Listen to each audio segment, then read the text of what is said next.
Mango મેગ્નમ જોતાં જ બનાવવાનું મન થઈ જાય એવા મેંગો મેગ્નમ બનાવવા માટે પાકી કેરીના ટુકડા કરી મિક્સર જારમાં લઈ રસ બનાવી દો.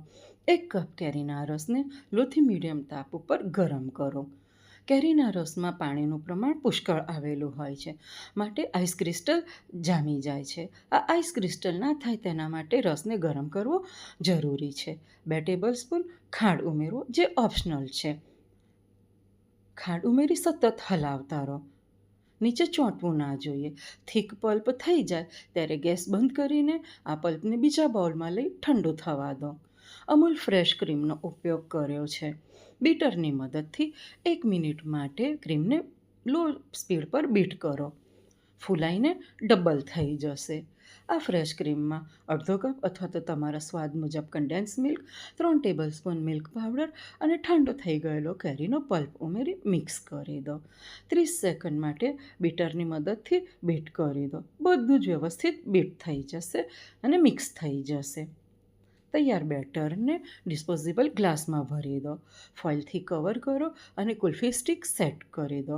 8થી 9 કલાક માટે અથવા તો ઓવરનાઇટ માટે ફ્રીઝરમાં સેટ કરો. ડાર્ક ચોકલેટને મેલ્ટ કરી તેમાં બારીક સમારેલા કાજુ, બદામ, પિસ્તા ઉમેરીને મિક્સ કરી દો. ફ્રીઝરમાં સેટ થઈ ગયેલ મેંગો કુલ્ફીને એકદમ સાચવીને ડીમોલ્ડ કરો.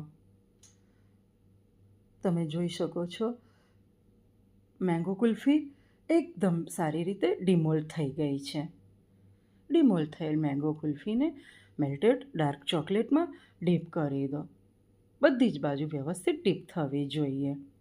બટર પેપર પર મૂકીને ડીપ ફ્રીઝરમાં ફરીથી 10 મિનિટ માટે સેટ થવા દો. તૈયાર છે એકદમ ટેસ્ટી મેંગો મેગ્નમ. બહારથી ક્રન્ચી ચોકલેટનો સ્વાદ અને અંદર કેરીનો સ્વાદ.